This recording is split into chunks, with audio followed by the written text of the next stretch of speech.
deliberate, conscious, cold-blooded subversion of entire state administration దీనికి సంబంధించి వాళ్ళ నేరో స్వప్రయోజనాల కోసం ప్రత్యర్థి వాయిస్ గాని ఇలాంటి ప్రజల ఆవేశం గాని డెమోక్రసీలో దేనికైతే విలువ ఇవ్వాలనో ఆ గొంతుకు వినిపించకుండా నొక్కడం, వీళ్ళు చేసే దారుణాలు దుర్మార్గాలన్నీ ఎదుటి వాళ్ల మీద గాని అమాయకుల మీద గాని తోసి రెండో పర్పస్, ఒక దెబ్బకు రెండు పిట్టలు.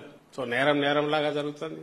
ఆర్గనైజ్డ్ క్రైమ్ వాళ్ళ పై నుంచి కింది వరకు అందరు ఇన్వాల్వ్ అయి ఉన్నారు. అధికార పార్టీ ముఖ్యంగా టీడీపీలో, కూటమిలో చేతివాటం ఉండేవాళ్ళు, ఇంకా వాళ్ళు మిగిలిన వాళ్ళు కూడా ఉండొచ్చు. కానీ ప్రధానంగా ఎందుకంటే దీనికి అలవాటు పడింది ముందు నుంచి ఇలాంటి mafia style of functioning Telugu Desam party పెట్టిన పేరు కాబట్టి దాంట్లో ఇప్పుడు మోర్ ఫైన్ ట్యూన్ చేసినాడు. లోకేష్ వచ్చాక టెక్నాలజీని దానికి అప్లై చేసినట్టున్నాడు, దాన్ని ఫైన్ ట్యూన్ చేసినట్టున్నాడు. ఆ నేరాలు మొదలు పెట్టడమే కాదు పక్కగా జరుపుతూ వీటిని ఎట్లా దాచిపెట్టాలా అనుకుంటుంటే ఇప్పుడు దానికి సొల్యూషన్ కూడా కనిపెట్టి వేస్తే సరిపోయా.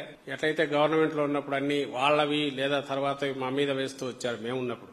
ఇప్పుడు నెక్స్ట్ 3 ఏళ్లు కూడా గత ప్రభుత్వం నాటివో లేక అప్పటి నుంచి జరుగుతుందో వీటిని ఇప్పుడు దీంట్లో అవి నడుస్తూ ఇప్పుడు కూడా వీళ్ళే కంట్రోల్ చేస్తున్నారని చెప్పేస్తే మరి వ్యవస్థ వాళ్ళు అధికారులు రాస్తే దానికి ఒక వాల్యూ ఉంటుంది. కోర్టుకు పోతే కోర్టు దగ్గరికి పోయిన తర్వాత వీళ్ళు చెప్పే మొక్కుబడి పాట ఒక్కటే కన్ఫెషన్. ఎందుకంటే రిమాండ్ పంపడం 14 days, అదైనాక మళ్ళీ కౌంటర్ వేయడంలో డిలే, ఆ తర్వాత ఇంకో 14 days, 3-4 నెలలు చాలు. ఇలాగ చంద్రబాబు నాయుడు శిష్యులు వీళ్ళు చేసిన తప్పులు అవి నడుస్తుంటాయి, లేకపోతే అది పక్కకు పోతుంది. ఇట్లాంటి సారాయి బిజినెస్, దొంగ వ్యాపారాలు, నకిలీ మందులు ఇవి సిస్టమ్ నడుస్తుంటది. ఎప్పుడు పంచింగ్ బ్యాగ్ కావాలన్నా జోగి రమేష్ ను ఇంకోని చూపించవచ్చు. జోగి రమేష్ తర్వాత ఇంకోని తీసుకొస్తారు. అందుకే ఈ రోజు ఏ కేసు చూసినా 3 మీదే పోతుంది. ఎవడో ఒకటి తీసుకోవడం, వాడు కన్ఫెస్ కూడా ఇచ్చిన అవసరం లేదు కాబట్టి కన్ఫెస్ చేశాడనడం, రాసుకోవడం, ఎవరిని కావాలో ఎదురుగా ఎవరుంటే వాళ్ళు, ఎవరి మీద వీళ్ళకుంటే అందరి మీద చంద్రబాబు నాయుడు ఉండాల్సిన అవసరం ఏముంది? చంద్రబాబు నాయుడు మీద ఉండాల్సింది లోకేష్ కొంతమంది మీద ఉంటుంది. ఏ లెవెల్ వాళ్ళకి ఆ లెవెల్ మీద ఉంటుంది.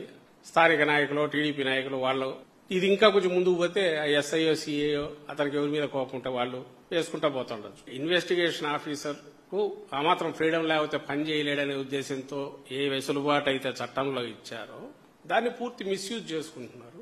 న్యాయస్థానాలు వాటి దగ్గరకు వచ్చేసరికి ఆ మాత్రం మనం వెసులుబాటు ఇవ్వకపోతే కేసు ఎట్లా క్లోజ్ అవుతుందని వాళ్ళు అనుకోవడం, దానివల్ల నేరం రుజువై కాకుండా కాదు, నేరం చేయకుండా కూడా అధికారంలో ఉన్నవాడికి నువ్వు పడకపోతే నువ్వు శిక్షకు గురవుతావు అనేది రుజువు అవుతుంది. కన్విక్షన్ ఆ తర్వాత సంగతి.